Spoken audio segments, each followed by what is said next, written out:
I can vividly remember the day.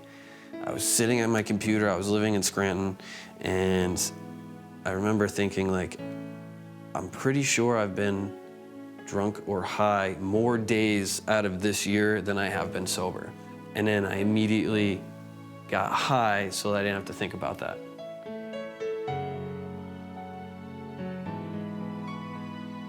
There's always those sweet little promises. Tomorrow's the day that I'm gonna stop using drugs and alcohol as my coping mechanism for life. You would say that often. I said that a lot. It was always something in the future. It was never today. I was in a rough spot, really dark spot, and I was hopeless. I didn't think there was any change that was gonna happen in my life. I isolated myself. I was lying to people around me that he was fine. I didn't want people to know what we were going through. Life revolved around my alcoholic. That's all I cared about. We were getting invited to Parker Hill all the time, and we happened to be there one day, and we said, let's start coming. And we started on the Insomnia series, and every one that we went to, it was like God was speaking to me, and I would be crying during the service, and it was just amazing. I couldn't believe that God was still seeking me. You're supposed to detach from your alcoholic, and I couldn't do that. And it was only until I started going to Parker Hill that I was able to do that. And I started reading the Bible, and I went to a Bible study.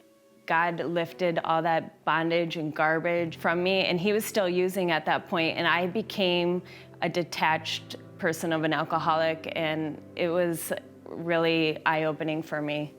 There's no more enabling. It was go to treatment or get out. And at first I wanted to, I didn't want to go back to treatment. I can do this on my own, still under that impression. I left our house and I went up into Susquehanna County, and I had planned to kill myself. It was at that moment that I knew something something needed to change drastically in my life. And the next day I was in treatment, and there was no decisions on my part anymore. I didn't make the decisions. I let the people who knew more than me direct me the way that I needed to go. I couldn't find God in a bottle of alcohol or pills. I had to find God here, and luckily enough, Parker Hill has been instrumental in helping me find God. And I think that once I was able to have that relationship here with God, that was when a lot of growth started to happen, and that daily prayer, because now there's a direct connection now for me. To the alcoholic, I am the center of the universe, and everything revolves around me. Once I'm able to rid myself of that with the help of God, it's just immediately lighter and able to walk and talk and do things that I never thought I was going to be able to do before. There really isn't a day that goes by that I don't wake up and I'm not grateful for the life that we have together. I cannot believe that we're even at this point. He's great. He's a great dad. He's a great husband. He does so much. He does so much for people in the program and people in our community. He's teaching our kids to give to other people and to care about other people. It's really great.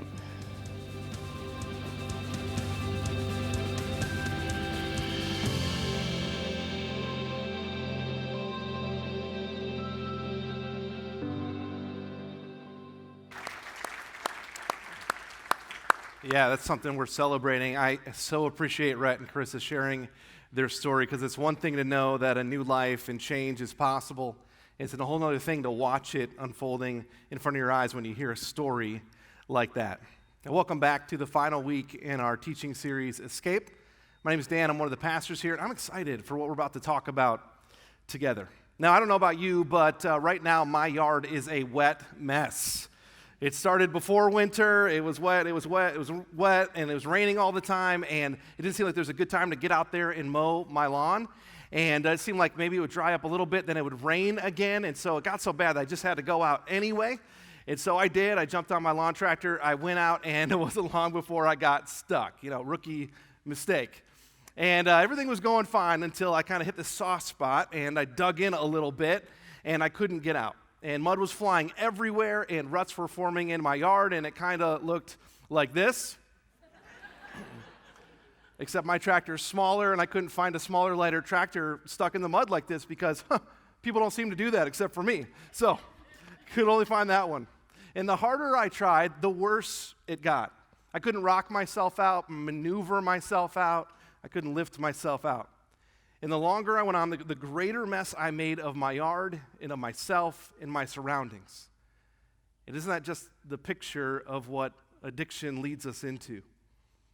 See, our addictions are the things that hurt us that we keep turning back to for help. And if we keep turning back to those things that hurt us, it's not long before there is some damage to ourselves and to the people around us. We're affected, and eventually everyone and everything else in our lives is too. As the Alcoholics Anonymous book says, addiction annihilates all the things worthwhile in life and engulfs all those lives that touch the sufferers. It brings misunderstanding, fierce resentment, financial insecurity, disgusted friends and employers, warped lives of blameless children, sad wives and parents. Anyone can increase the list, meaning you can add to that. Because that's what it's like being stuck in the mud. And maybe you're here and you're not stuck yet. You're just drifting into addiction. Or maybe you are here and you have a habit that you cannot seem to break. You hate it, but you can't escape it. And maybe for you, your addiction is pornography or an unhealthy relationship with food or alcohol, heroin, cocaine, crystal meth, pain pills, cigarettes, gossip, greed, achievement, entertainment, video games, Netflix, shopping. And you were rolling along and everything was going fine, but now you're stuck in the mud and you've made a mess of things and you can't get out. Maybe you know the feeling. I certainly do. I remember being in college and losing battle after battle after battle with lust. I'd run up against something that I couldn't seem to beat no matter what I tried to do. It was kicking my butt. And I had good intentions. They failed me. I had best efforts that I put into it, and they weren't enough. I had strategies that proved useless, accountability groups, they fell short. And what I needed wasn't another sermon or another lecture. I knew the truth. And what I needed wasn't another accountability group, a bunch of guys sitting around a circle, all going around admitting they all struggle with the same area because, duh, guys do. I didn't need another good idea or shortcut or confession time. I needed something else. I needed a proven pathway to victory. I needed a way out because I was stuck in the mud. And so we started this series with a promise to you.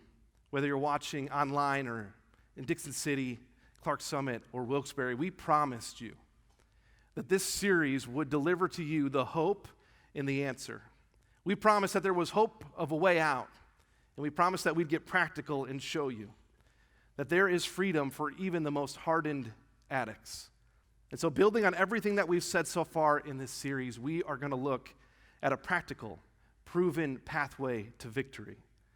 And Rhett, in his extended interview, said people want to change, but they don't know how. And if you have an addiction, even though it's hard to admit, even to yourself, I want to give you some real help and hope here today. And if you're here today and you have a pet addiction, you know, it isn't full grown yet, you still think it's cute and you can control it, I want to help you too before it grows into what it could be. And I'll help you escape what's coming. And if you're here today and you're watching someone you love struggle with addiction, I have some hope and help for you too. All of it practical that you can put into place. See, the key to victory isn't what I expected at all. And maybe it will surprise you too. It's so unexpected that in a second here, when I tell it to you, I'm afraid you're going to be underwhelmed. Oh, that's it. Because the answer isn't sexy and it's not easy, but it is the proven pathway to victory. So I want you to help me out. I'm going to point to you, and I need you to act super impressed and blown away. I'm going to point to you, and I want you to go, whoa, like no way, all right? Because I don't want you to miss this. And so I'm going to point, you're going to go, whoa. Ready? Whoa. Mind blown. That's right. So here we go. There are many places in the Bible that we could go to find this answer because it's repeated over and over and over and over and over again. But I think the most concise version is probably the one written by James, the half-brother of Jesus. And he shoots straight with us when he writes this: humble yourselves before the Lord, and he will lift you up. Whoa, wow, that's right. Humility is the pathway to victory. Mind blown. Good job, that worked. So, humility isn't making yourself small.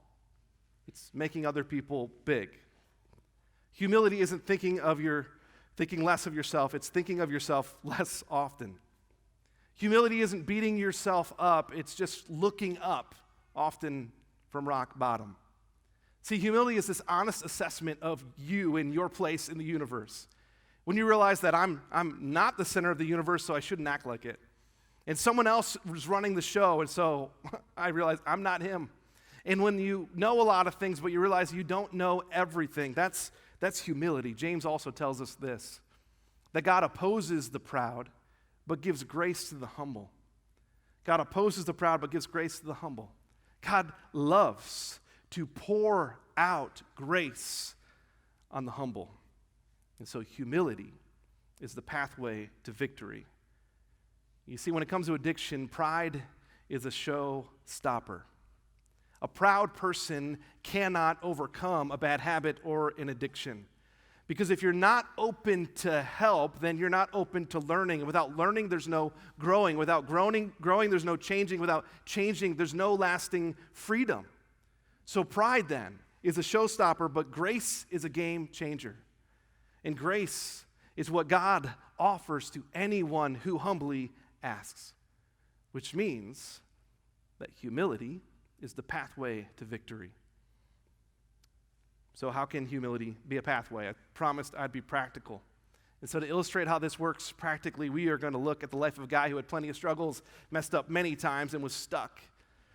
His name's David, sometimes referred to as King David, the one who took down the giant.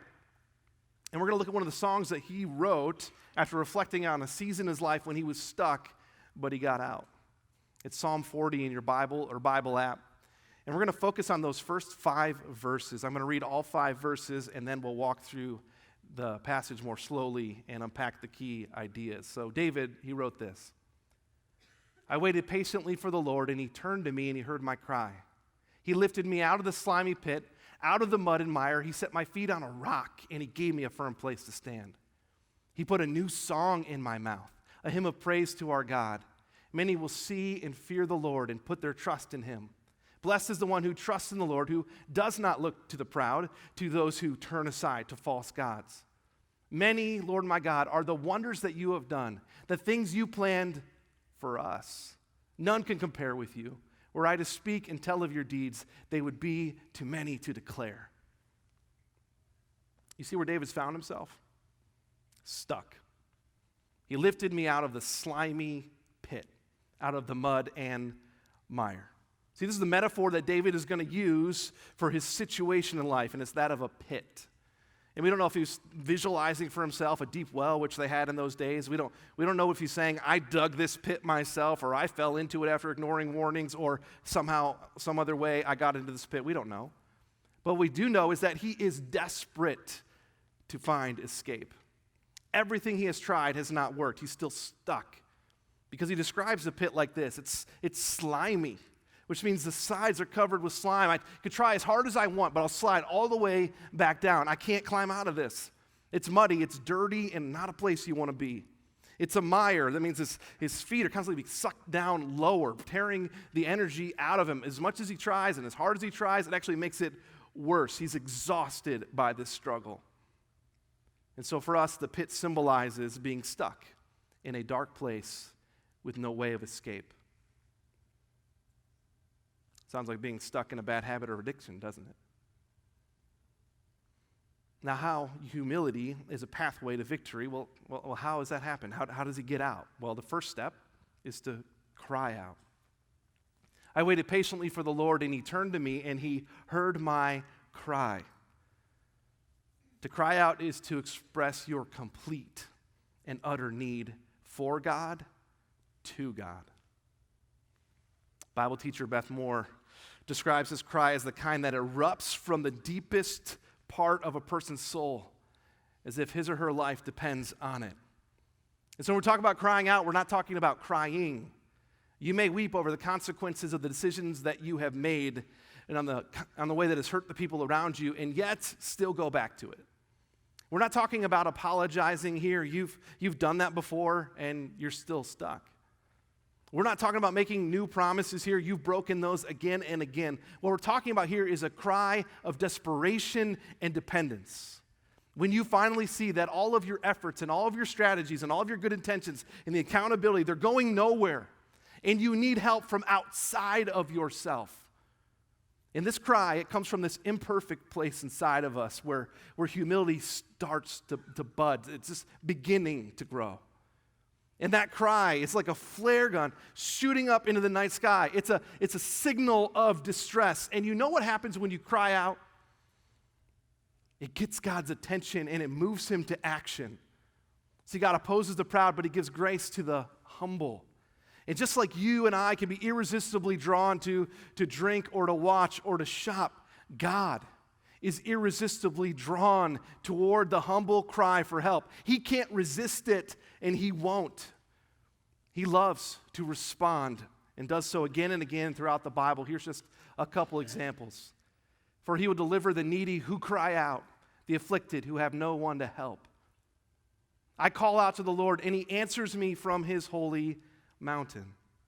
See, you don't have to know everything about God to cry out to him like this. You just have to realize that you are stuck and you cannot save yourself, but there is someone who can.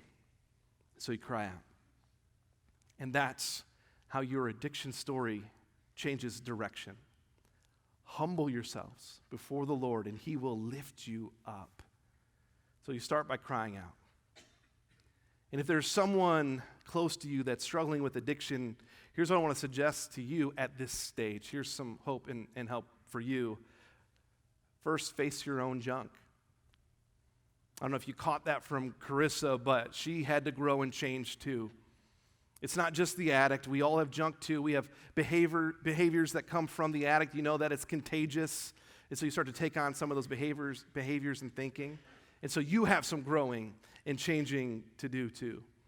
So first, face your own junk. Second, embrace the person, but don't enable bad decisions. If you're making excuses for them, if you're lying to cover for them, if you're financially freeing them up to then take money that they have to go buy something that hurts them, you might be enabling them, and you have to stop. And that might mean you have these tough conversations where you sit them down and you talk about the reasons, and then out of love, you stop helping them hurt themselves. Like Rob Norris said week 1, love them to life, don't love them to death. Loving them to death means that you do anything for them. You love them so much, you don't want to hurt them at all, so if they ask, you give it to them. You go along, you believe the best, you try. And so you're not really helping them, you're just helping them hurt themselves. But loving them to life means that you would do anything that will help them overcome the addiction, which means even drawing lines or boundaries and then not giving in. And third, pray like crazy. You cannot change their hearts as much as you want to. You cannot wake them up by shouting louder as much as we might try. We can't change them. We can love them, and God can change them. So pray like crazy that God would wake them up. Humility is the pathway to victory. So the first step is to cry out. But the second thing that humility does is it reaches out. See, to cry out kicks off the process of breaking you free from your prison, but it doesn't end there. To reach out is to open up completely with your struggle with someone you can trust. And crying out and reaching out can happen almost at the same time like they did for Rob in his story that he shared with us. It means telling a family member, a friend who is more mature than you, a counselor, a pastor, a support group. You have to tell someone, or you will stay trapped in that dark place. In AA, this is part of step 5, where they say this: admitted to God, to ourselves, and to another human the exact nature of our wrongs. See, reach out to someone for help. At the center of addiction is at least 3 issues: pride, selfishness, and dishonesty. And reversing dishonesty starts by talking to someone and being fully and truly honest with them. See, to maintain your bad habit, no matter how small it is, or addiction, no matter how big you feel like it's grown, to maintain that, you've had to lie to people, omit some things, not tell it all, get away with what you can. You can't be an addict without lying to others, but you also can't be an addict without lying to yourself too. And that's what we call denial. We lie to ourselves about the size and the severity of the problem. We say to ourselves, it's just a little bad habit. It's not that bad. I can still control this. I only do it on the weekends. I'm only drinking beer, but not liquor. I'm only drinking liquor. I'm not taking heroin. Or the big one, I'm only hurting myself. It's really easy if you're single or a son or a daughter to say, well, I don't have any dependents, so I'm only hurting myself, which isn't true. But it's one of the lies we tell ourselves. So crying out and reaching out mean getting honest with yourself and with someone else, a real live person. And so if you want to help someone at this stage, here's what I would suggest to you. It's don't rush to, put this behind us. When someone comes to you and they've opened up about their struggle, I get it. You're happy that they're finally taking steps. And you want to see them succeed. And so you don't want to slow them down, and you want to help them get past this and turn things around, and you're eager to fix things. But don't rush to put this behind us. I get that you don't want to hold it over them and make them feel bad about things. I get that. Don't do that. But we can move way too fast, and that always backfires. See, change requires time. So that trust that was lost wasn't lost overnight. And it won't be rebuilt overnight either. It's a process. So don't rush to get past this season in their life. So when they ask for those car keys back and you have to say no, you're not holding out on them. You're holding out for the best in them. And that's what love does. So don't rush to put this behind us. Okay, humility is the pathway to victory, and that pathway looks like crying out and reaching out and then stepping out. Step out. Look at what God does after lifting David out of the pit in verse 2. It says this: He lifted me out of the slimy pit, out of the mud and mire. He set my feet on a rock, and he gave me a firm place to stand. This is a new beginning. And at this point in our journey away from addiction, we could go back to the pit, or we could keep going on solid ground away from it. And so the goal at this stage is to take things a day at a time, submitting to how God is directing you. And you won't do this perfectly. You might fall into the ditch. You'll be tempted to go back. That's why verse 4 says this: Blessed is the one who trusts in the Lord, keeps stepping, walking after him, who does not look to the proud, that'd be going back towards the pit, to those who turn aside to false gods.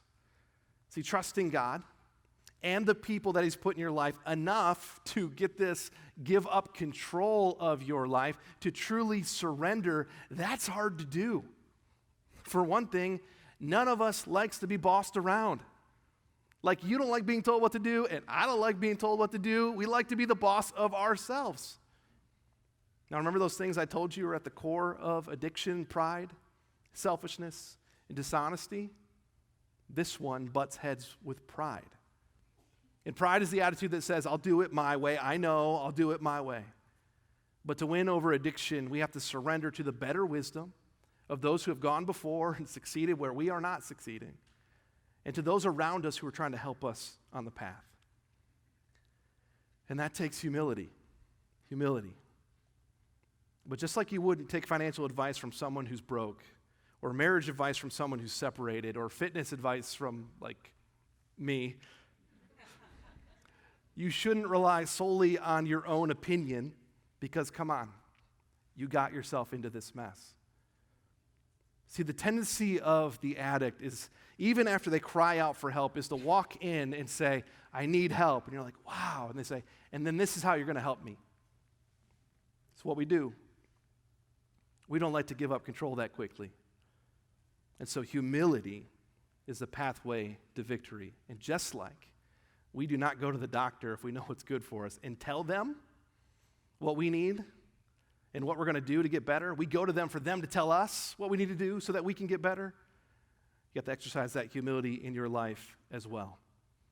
And so if you want to help someone else on this step, I want to encourage you to do this. I want to encourage you to be a big cheerleader, sponsor, and supporter. Because this is a tough and long journey, and they're going to need people around them that believe in the best that they have yet to achieve, the person that they can become, the results of grace working in their lives, people that believe that and will cheer them on and support them and even sponsor them if needed. So humility is the pathway to victory. The pathway looks like this: to cry out, to reach out, to step out, and you saw it, to pour out, to pour out. This means that you help others in life.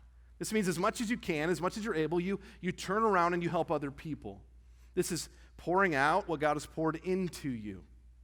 Now remember those three issues again: pride, selfishness, dishonesty. This step chips away at our selfishness. See, with every act of service and sacrifice, with every act of support or kindness, you become more selfless.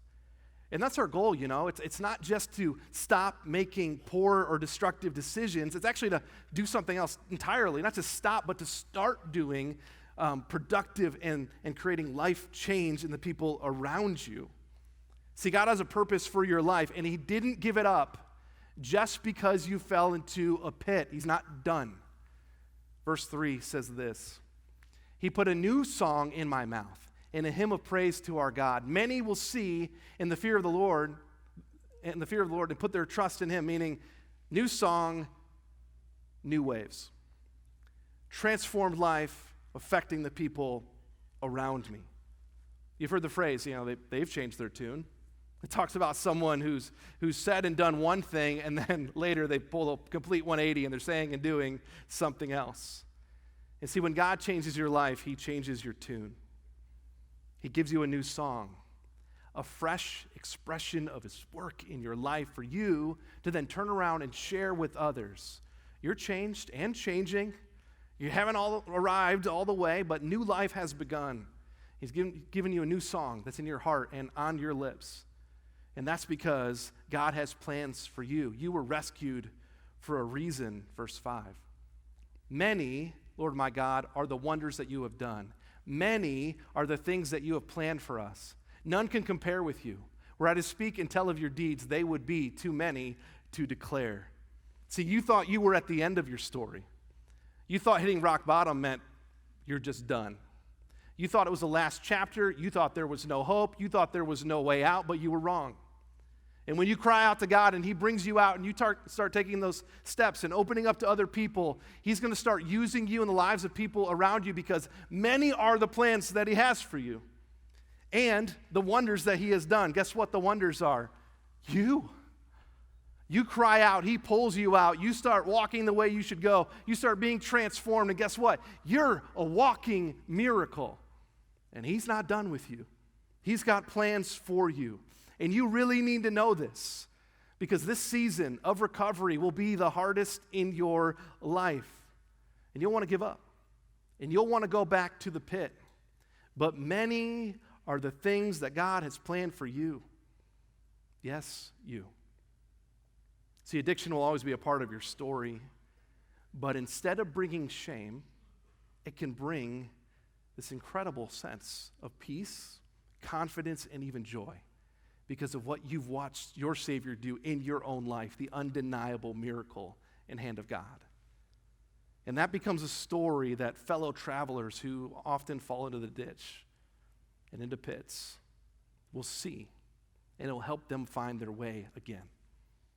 Because it's through the cracks that God's love shines through.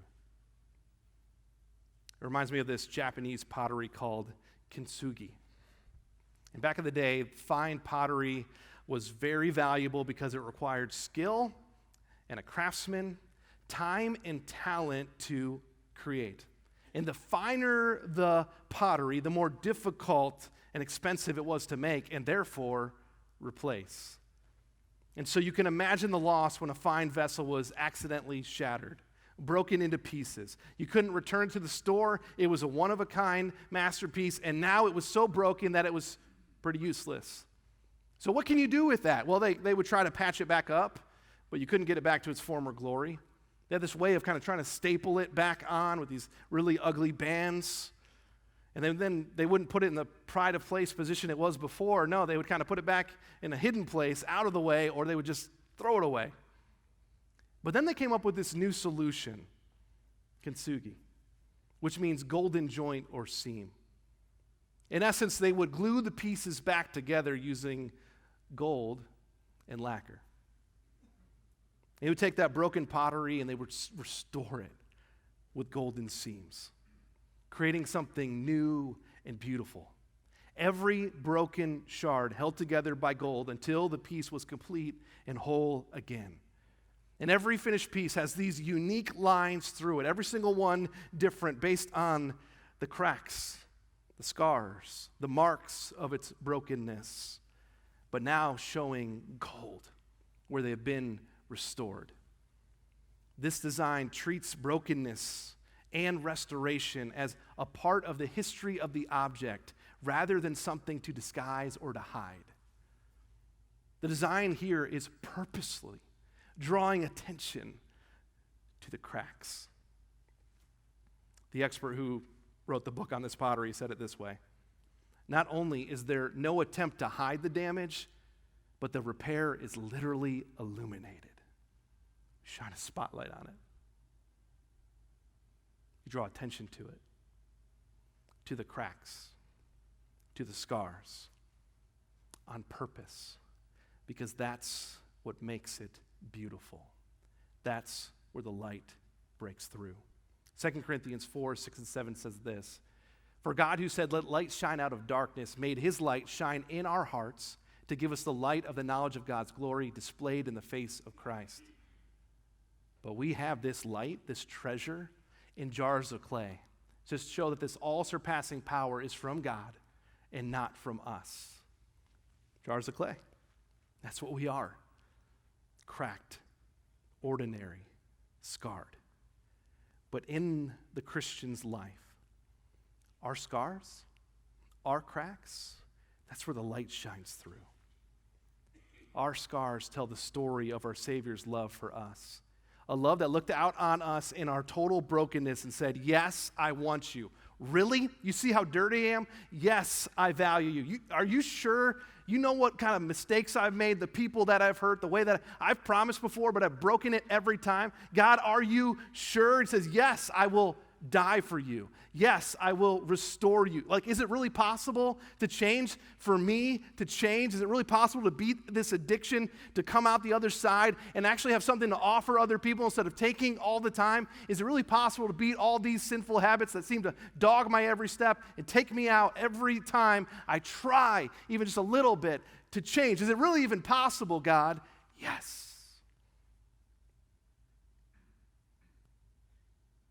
He wants to restore you. And the scars that you would rather hide, he wants to put on display. See, the remarkable thing about Jesus is that even though our pain drove us towards self-medication and numbing ourselves, Jesus willingly endured the pain of the cross, which means that Jesus did not escape his pain so that you could escape your pit. And so I can think of no better way to wrap up this series and our time together than with communion, to remember Jesus, to reflect on our scars and on his scars, and for you to see for the first time or maybe the 100th time that yes, Jesus came for you. And humility is our response to that amazing love. We just surrender to it, and we cry out and reach out and step out and pour out. And so today can be your turning point. And so we invite you, if you've made the decision to follow Jesus, maybe just even last week, maybe you're doing that right now, or maybe a while ago, we invite you to participate in communion with us. And the experience here together today is going to be different than you've experienced before. We're going to actually weave communion into a song. And so I want you to follow along closely as you hear this powerful song. Your pastor's going to give you direction here in just a moment, but here's what you need to know up front. As I wrap up, we are going to watch a video, and buckets will be passed. And inside, you're going to find a packet with both elements of communion, both the bread and the juice. And I want you, when you get it, to actually pull that out and actually pull out the top wafer just right away so that you're ready to soak it all in and pay attention to the message of the song. So as I wrap up, you have this opportunity to get the bucket, pull it out, open it up, and be ready. And I want us together to remember that Jesus did not escape his pain so that you could escape your pit. Let's do that now.